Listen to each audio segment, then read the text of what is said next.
Hello. It's Connor here for day 50. It's actually day 52, but while editing, I've realized some footage has corrupted, day 50 footage, and it corrupted a lot of other footage, and it's unfortunate because day 50 was actually a very... Fuck's sake! Okay, we're back. Day 50. Like we said, day 52, but day 50. And it's sad it's corrupted because day 50 was actually a very deep topic day. Like lots of realizations. They can't really be replicated. I was trying to watch bits and pieces, but yeah, it's pretty full on corrupted. So I thought I'd try and repeat what we talked about, so that at least we can have some sort of insight, but I don't even remember fully what was talked about. But here we go. So we expanded on emptiness in samsara. So we realized that emptiness was... The first day we realized it was to empty the mind completely, which yes, that's one part. It is also partly to do with emptying oneself completely of ego, and to empty everything, to see the spaciousness and the emptiness in everything around you, understanding that it's more emptiness than it is solid materials, in its true foundational essence. So yeah, we expanded into emptiness from that perspective, and the emptiness perspective from oneself is, and I've only been attempting emptiness for a couple of days now, and right now it's gone from present, seeing things, and now it's more like, I feel like I'm sitting a bit further back in my perception of things. And when you say like emptiness or something, you can rid that thought and you can see what is before you and feel empty of thought. And yeah, the vision just feels like further back. And your body, when you are present, it tends to give off a little more energy as well. Like you feel the aliveness within your body a little bit. If you put your hand out, you can kind of, if you're present, you can feel like the aliveness within it, and it can go throughout your whole body if you're like properly present and being aware of everything. We also delved into samsara. Samsara being, which we realized we may have gotten slightly wrong last time, but samsara is, as we perceived it, was negative thoughts, negative patterns of thought, and negative actions which cause our own suffering, which can be somewhat correct. Only samsara is more so the karmic reoccurrence. I explained this so much better earlier, but it's like the karmic cause and effect in the cycle, the samsaric cycle of life. So it's how your karma contributes to your past and future lives, or future lives, but how the karmic cycle... Yeah, I knew this the other day. Now I just mind blanking trying to repeat it, but we'll get there.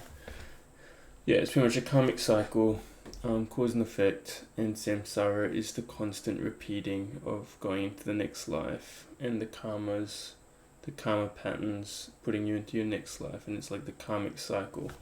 And then the Taoist approach, so yeah, karma causing suffering, essentially. A cycle of repeated suffering. Samsara. Don't take me for every word, because yeah, that's very low point. Also emptiness, it's hard to explain because it's very a lot of things are hard to explain in meditation and just in life itself. So it's up to you to take your interpretations of it and discover things for yourself. But the Taoist approach to samsara was, they had a train, like carriages. So you got a train, you got 8 carriages. And for samsara, for this karmic cycle, you can either unpack karma one carriage at a time, unpacking negative thoughts, unpacking yourself as well, like unpacking things you do one carriage at a time, getting rid of it and slowly working your way up to like a better life. But the Tao approach actually said, like, instead of doing that, working through thought at a time, like, don't you just cut off from the first cart and let like all these just flow away? And to do that, is to be like, to navigate the world from pure, unrelenting like presence, in a sense. I've noticed in a lot of things, or a lot of these meditation perspectives or religions and stuff, presence is like the highest importance there is. It's probably higher, but you know, it's like one of the, if you want to live a blissful life, presence. Like, if you want to cut away all of your suffering, presence. If you want to overcome this karmic cycle of samsara, just cut off all perception of past and future, all identity of self, and live completely from the essence of what you see, what you feel, and from the awareness that just sees in the present moment, without jumping, without letting your mind be wavered in all sorts of different directions. Presence is like,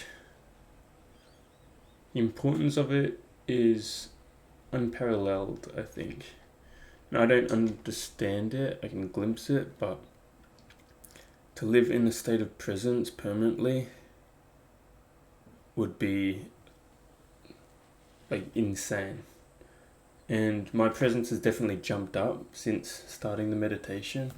Like, now I'm a lot more present throughout the day, but there's also still a lot of thinking and a lot of uncontrollable thoughts sometimes as well, which we may be better at, and we may see life through a different lens. And but the journey is to continue to strive towards a more present state on a more frequent basis. So yeah, that is mostly what we unpacked for day 50. I'm sorry the original video wasn't there. I think that would have been very juicy for everyone, just because it was coming from like the realization that just happened and the readings that just happened. This is more just trying to recap. But yeah, that's day 50 for you, and all the best with life in this new year. See you for day 51, a little reversal. Hello, it is Connor here for day 50, and today we came to recognize a new concept known as Cho. So Cho is essentially based on ego, and it is perceiving that there is no problems outside of the self, but all the demons and the spirits and the negative thoughts are all within. More precisely, they're all within the identity of oneself. So that is ego, as we have talked about ego before. So our thoughts are kind of like spirits, our negative thoughts kind of like demons, and they manifest from a perceived self-interest and all that sort of stuff, ego, as you like to call it, and that is Cho. Well, I think Cho is more so, I think there's like ultimate Cho, which is more the recognition of these negative beliefs that form from an ego, and to recognize that and then dissolve the ego, the self concept of I completely. And then ultimate Cho is being one with the true essence of nature and not identifying a self anymore. So kind of flowing with the presence. Yes, it is quite difficult to do. I recognize when you're trying to meditate on it, your mind jumps into ego a lot more than when you're not meditating on it, which is insane. So, yeah, it's a work in progress. But essentially, we are attempting to become so present and attempting to recognize that, or look through the self-concept of I and not identify, not attach things to it, so that we may overcome the root causes of our suffering that comes from within us, developed in the self-concept. Anyway, we'll expand on that in the future. But yeah, interesting stuff. Problems are not outside, they're within you, and you can snip all those problems away with a bit of presence and a bit of dissolving of the self. Dissolving of the self into the true essence of presence and the reality before you. And the impermanence of life? I don't know. Cho, by the way. That is what Cho is. So another spiritual learning today. And yes, don't take every word I say to be spot on the mark, because it definitely isn't. These are concepts we're currently reading, and they're concepts that are very, a lot deeper than I can, tell you, if that makes sense. There's a lot more to them. They're very profound, and I can only give you this much, and I only know like this much, so. But anything you can take away is awesome. But that is day 51. Yeah, we had some corrupted footage yesterday, so that's why videos are out late and a bit delayed and a bit all over the shop, but we'll get it to you. See ya. Hello. It's Connor here for day 52 of meditation. And today I want to talk about loneliness and solitude and the difference between them, and how to find peace when we are alone. Yeah, I've come to this realization through, I guess, meditating on personal thoughts in a sense, and picking up on reactions in certain events and feelings within oneself. But essentially,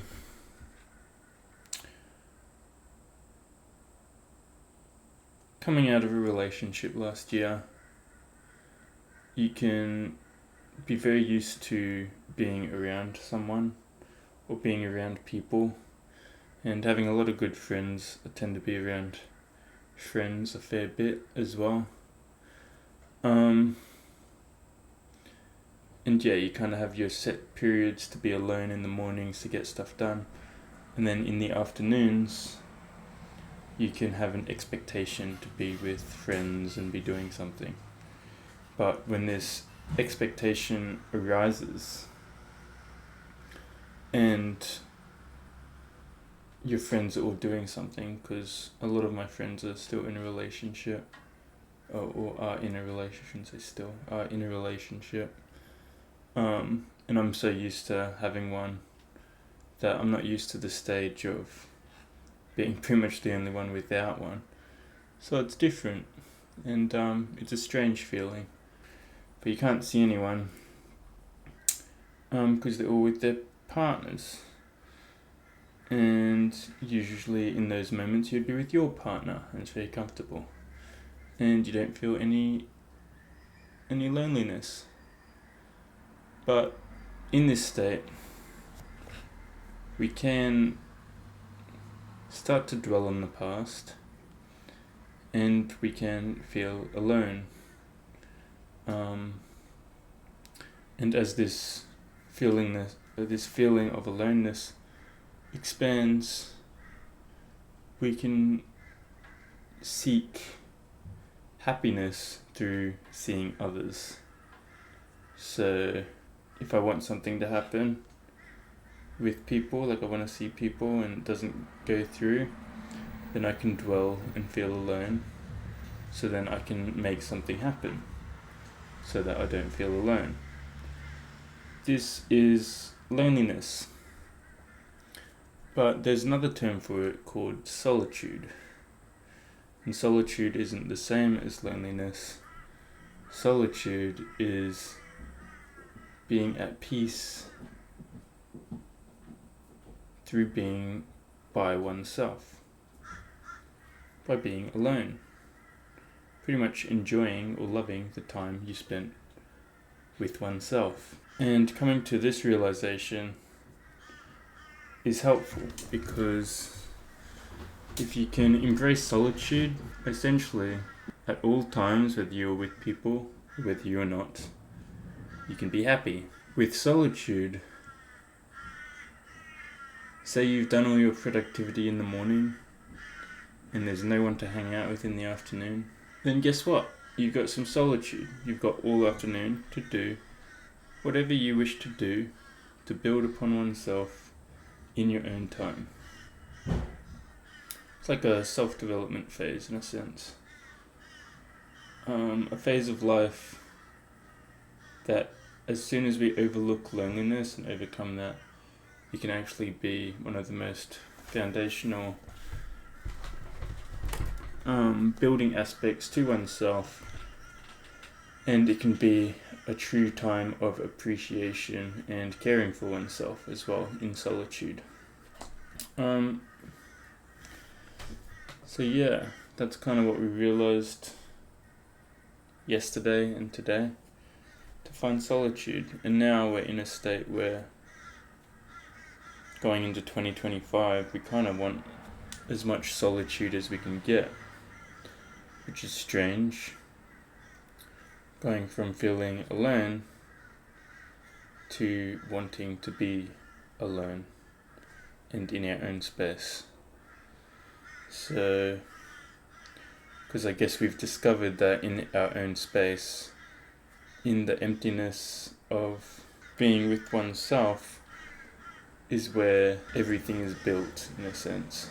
It's the alone time to concentrate and focus on what needs doing and what brings that true essence to who you are, in a sense. Moral of the story today is, if you're feeling lonely, if you're feeling alone, try and flip it a little bit. Try and rediscover that loneliness and find a sense of solitude in it. Find a sense of, this is my time to do with what I want and to build with whoever I wish to become. So embrace that solitude. You don't always need distractions or people or things to do. Embrace solitude as well. Build good habits with solitude. And that will also stop you getting distracted so much. I figured when I was in this state of wanting to do something, of wanting to go out with my friends and everything, I ended up scrolling on Reels for like 4 hours. I don't usually do. But we did that because we just want to distract ourselves. Whereas if we can find that solitude, that peace in being with oneself all the time, then we won't cling to events needing to happen. We'll just be at peace with wherever we are, and we can accomplish whatever we want to accomplish in whatever moment we are in. Anyway, that's day 52. Loneliness and solitude. Hope you got something out of it. See ya.